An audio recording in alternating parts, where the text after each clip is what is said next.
Praise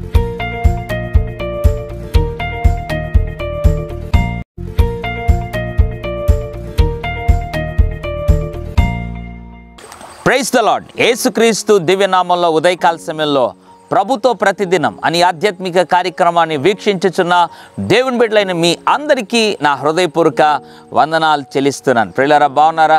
ఉదయకాల సమయంలో దేవుడు నాతో ఏం మాట్లాడబోతున్నాడో, దేవుడు ఏ వాగ్దానం ద్వారా ఈరోజు నన్ను బలపరచబోతున్నాడో అని ఎదురు చూస్తున్నావు కదా. దేవుడు కూడా నీ ఆసక్తిని గుర్తెరిగి ఒక అద్భుతమైనటువంటి వాగ్దానాన్ని ఇవ్వాలని ఉదయకాల సమయంలో ఆశపడుతున్నాడు. ఆదికాండం 15వ అధ్యాయం 1వ వచనం. అబ్రామ, భయపడకుము, నేను నీకు కేడము, నీ బహుమానం అత్యధిక మగునని చెప్పెను. Praise the Lord. దేవుడు అబ్రాముతో మాట్లాడుతున్నాడు, నీ బహుమానం అత్యధిక మగును. ఏ సందర్భంలో నీ బహుమానం అత్యధిక మగును అని మాట్లాడుతున్నాడు? గర్భఫలం దేవుడు ఇవ్వబోతున్నటువంటి ఆ యొక్క విషయాన్ని గురించి దేవుడు మాట్లాడుతూ నీ బహుమానం అత్యధిక మగునని చెప్పాడు. పరిశుద్ధ గ్రంథంలో రాయబడింది, గర్భఫలం యెహోవా ఇచ్చు బహుమానం. ఇంతకీ దేవుడి వాగ్దానం అబ్రాముకి ఇచ్చినప్పుడు అబ్రాము జీవితంలో అసలు సంతానమే లేదు.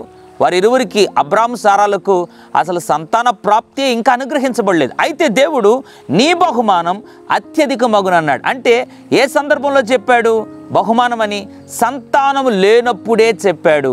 బహుమానాన్ని ఇచ్చి దాన్ని అత్యధికముగా నేను ఆశీర్వదించబోతున్నానని దేవుడు చెప్పాడు. ఉదయకాల సమయంలో నీకు కూడా ఏదో అబ్రహాము జీవితంలో సంతానం లేనట్లుగా నీవు కూడా నీ జీవితంలో ఏదో లేని దాన్ని బట్టి దిగులు పడుతున్నావా, దుఃఖపడుతున్నావా, లేదా ఎదురు చూస్తున్నావా, ప్రార్థన చేస్తున్నావా?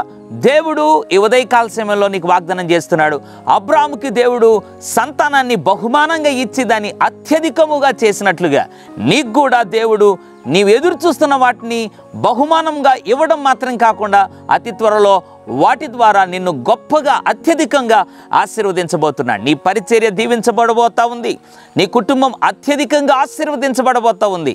నీ వ్యాపారం అత్యధికంగా విస్తరించబడబోతా ఉంది. కాబట్టి ఉదయకాల సమయంలో దేవుని సన్నిధిలో ప్రభువా, విశ్వాసంతో నా బహుమానం అత్యధికముగా ప్రభు దీవించబోతున్నందుకు వందనాలు అని ఉదయకాల సమయంలో విశ్వాసంతో పలికి చూడు. నిశ్చయముగా దేవుడు నీ విశ్వాసాన్ని గుర్తించి దేవుడు నీ జీవితంలో గొప్ప కార్యాలు చేస్తాడు. పరిశుద్ధుడా, ప్రేమగల తండ్రి, నీకు వందనాలు.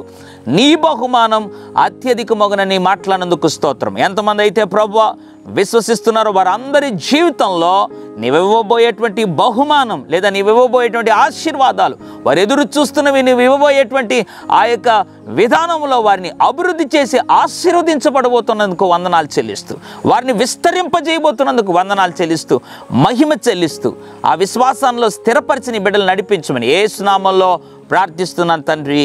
ఆమెన్. God bless you.